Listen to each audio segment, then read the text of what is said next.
Hello students, welcome back. आज एक नए वीडियो के साथ मैं आपके सामने आया हूँ।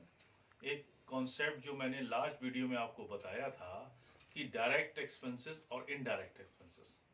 जब हम कोई भी ट्रांजैक्शंस रिकॉर्ड करते हैं तो उन ट्रांजैक्शंस को दो पार्ट में हम क्लासिफाई करते हैं, डायरेक्ट एक्सपेंसेस और indirect expenses. Direct indirect expenses क्या होते हैं? जो एक्सपेंसेस किसी प्रोडक्ट या सर्विस की कॉस्ट निकालने के लिए डायरेक्ट यूज होते हैं उनको हम डायरेक्ट एक्सपेंसेस कहते हैं, और जो इनडायरेक्ट यूज होते हैं उनको इनडायरेक्ट एक्सपेंसेस कहते हैं। नॉर्मली डायरेक्ट एक्सपेंसेस में जो आते हैं वो फैक्ट्री में होने वाले एक्सपेंसेस होते हैं जो किसी प्रोडक्ट के मैन्युफैक्चरिंग में यूज होते हैं। वेजेस नॉर्मली क्या है कि वेजेस का पेमेंट्स हम फैक्ट्री में करते हैं, इसको मजदूरी कहते हैं, ये डायरेक्ट एक्सपेंसेस है। फैक्ट्री का जो पावर का बिल है जिसको हम कहते हैं पावर एक्सपेंसेस, वो भी डायरेक्ट एक्सपेंसेस में आता है। इसके अलावा गुड्स जो हम परचेज करते हैं उस गुड्स में जो हम फ्रेट का पेमेंट करते हैं, भाड़ा देते हैं गुड्स को अपने प्रेमाइसेस तक लाने के लिए, वो भी डायरेक्ट एक्सपेंसेस का पार्ट्स है।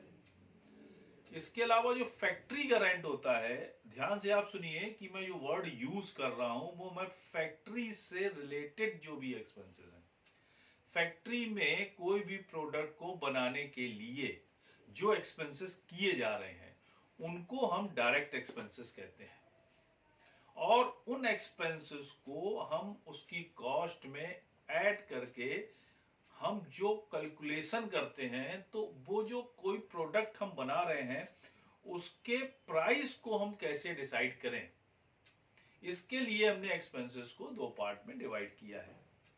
हम जब कोई भी प्रोडक्ट मैन्युफैक्चर करते हैं तो उसमें क्या क्या एक्सपेंसेस आया वो निकाला जाएगा, उसके बाद फिर उसमें एक सर्टेन प्रॉफिट ऐड करेंगे हम, फिर उस प्रोडक्ट का MRP maximum retail price decide होगा। जब तक हमको कोई भी प्रोडक्ट को बनाने में क्या क्या एक्सपेंसेस हो रहे हैं वो नहीं पता होंगे तो हम किसी भी प्रोडक्ट के सेल प्राइस को डिसाइड नहीं कर सकते। जो भी कंपनी कोई भी प्रोडक्ट बना रही है वो उस प्रोडक्ट को किस रेट पे सेल करेगी, ये जो सेल प्राइस डिसाइड किया जाता है, इसको हमें निकालने के लिए एक्सपेंसेस को क्लासिफाई करना होता है कि किस स्टेज में कितनी कॉस्ट आ रही है। नॉर्मली जब छोटे लेवल पे हम प्रोडक्शन करते हैं तो हम टोटल जो प्रोडक्ट हम बना रहे हैं उसके रॉ मटेरियल को परचेज करने की कॉस्ट प्लस उसको बनाने की कॉस्ट को ऐड कर देते हैं, तो वो निकल के आ जाता है हमारा कॉस्ट ऑफ प्रोडक्शन, और फिर उसमें एक सर्टेन प्रॉफिट ऐड करके हम सेल कर देते हैं। लेकिन अगर कोई दूसरा कंपटीटर हमारा मार्केट में आ गया और हमसे वो कम रेट पे गुड्स सोल्ड कर रहा है तो फिर हमको क्या करना पड़ेगा, हमें अपनी प्रॉफिट को रिड्यूस करना पड़ेगा। नॉर्मली तो यही थिंकिंग है माइंड में, लेकिन ऐसा नहीं है। हमें अपनी प्रॉफिट को नहीं रिड्यूस करना है, हमें अपनी कॉस्ट को रिड्यूस करना है, जिससे कि जब कॉस्टिंग कम हमारी आएगी तो प्रॉफिट वही होगी और रेट हम कम कर सकते हैं। इसको कैलकुलेट करने के लिए हम एक्सपेंसेस को दो पार्ट में डिवाइड कर रहे हैं। फैक्ट्री लेवल पे जो भी एक्सपेंसेस हो रहे हैं इट्स कॉल्ड डायरेक्ट एक्सपेंसेस, और जो ऑफिस में एक्सपेंसेस करते हैं हम, यानी उस प्रोडक्ट की मार्केटिंग में, वो इनडायरेक्ट एक्सपेंसेस। फैक्ट्री का रेंट डायरेक्ट एक्सपेंसेस, ऑफिस का रेंट इनडायरेक्ट एक्सपेंसेस। फैक्ट्री का electric power direct expenses, office का electric expenses indirect expenses. Sales के जितने भी एक्सपेंसेस हैं, एडवर्टाइजमेंट्स, प्रोडक्ट को प्रॉपर तरीके से सेल करने के लिए जो भी हम एक्सपेंसेस करते हैं, फैक्ट्री के अलावा जो हम ऑफिस लेवल पे एक्सपेंसेस करते हैं, वो सब इनडायरेक्ट एक्सपेंसेस के पार्ट्स हैं। इसी प्रकार से जब कोई प्रोडक्ट का कंपटीटर मार्केट में आता है तो जो रेट रिड्यूस किए जाते हैं तो उसमें कोशिश ये की जाती है कि हम उसकी कॉस्ट को कम करके प्रॉफिट को उतना ही मेंटेन करें।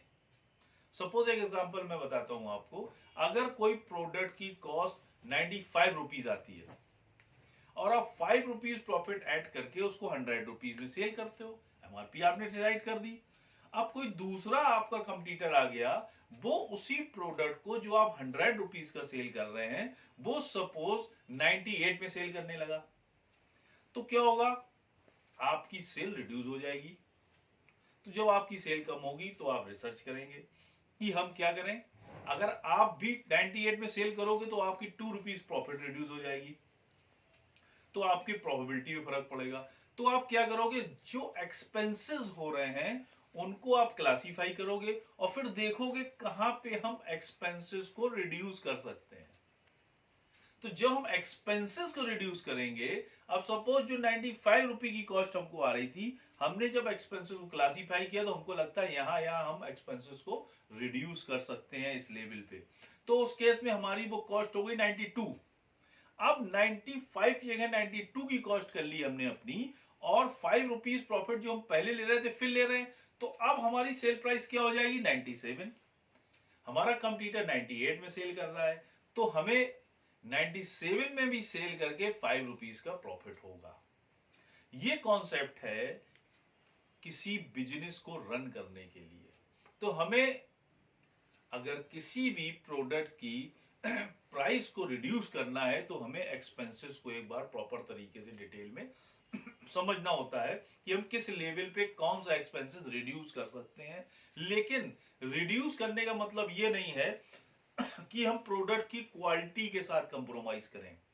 प्रोडक्ट की क्वालिटी के साथ कंप्रोमाइज नहीं करना है, हमें मार्केट की पॉलिसी पे रिसर्च करना है, उसके बेस पे हम अपने प्रोडक्ट के रेट को कम कर सकते हैं। तो अगर हमें अपने प्रोबेबिलिटी को मेंटेन करना है तो हमें एक्सपेंसेस और अकाउंट को समझना होगा, उसी के बेस पे हम अपनी कॉस्ट को रिड्यूस कर सकते हैं। अब सपोज कि हम कोई प्रोडक्ट खरीदते हैं, अब हमारा मंथली कंजम्पशन 100 केजी का है, रॉ मटेरियल जो परचेज करते हैं, तो अगर हम 100 केजी हर मंथ परचेज करेंगे तो 100, अब जो जहां से हमने रॉ मटेरियल परचेज किया है वो कहता है 100 केजी परचेज करने का रेट ये है। अगर आप 200 से 500 परचेज करते हो तो कम रेट पे आपको मिलेगा, आपको ही पता है बल्क में जब हम गुड्स खरीदते हैं। तो फिर हम क्या करेंगे, हम गुड्स को बल्क में परचेज कर लेंगे, तो उससे क्या होगा, रॉ मटेरियल कॉस्ट रिड्यूस हो जाएगी और हमारी टोटल कॉस्ट रिड्यूस हो जाएगी और प्रॉफिटेबिलिटी सेम रहेगी। इस कॉन्सेप्ट को समझने के लिए आपको हमारे वीडियो को देखना होगा और ये समझना होगा जो हम डायरेक्ट इनडायरेक्ट एक्सपेंसेस आपको बता रहे हैं उसके पीछे रीजन ये है जो मैंने अभी आपको बताया कि प्रॉफिटेबिलिटी को मेंटेन करें और कॉस्ट को रिड्यूस करें। अगले एक वीडियो में मैं डालूंगा कि डायरेक्ट एक्सपेंसेस क्या क्या है, इनडायरेक्ट एक्सपेंसेस क्या है, किस लेवल पे जाके हम कॉस्टिंग को डिवाइड करते हैं और कैसे हम किसी प्रोडक्ट का सेल प्राइस डिसाइड करते हैं। वीडियो अगर आपको पसंद आया हो तो लाइक और सब्सक्राइब करें और इसको शेयर करें। और अगर आपकी कोई क्वेरीज है या आप कोई क्वेश्चन पुट करना चाहते हैं तो कमेंट के द्वारा हमसे पूछ सकते हैं। मैं कोशिश करूंगा आपकी प्रॉब्लम को सॉल्व करूं, आपके कमेंट्स का प्रॉपर आंसर दूं। इसी तरह हमारे वीडियो आप देखते रहिए, उसके लिए थैंक यू।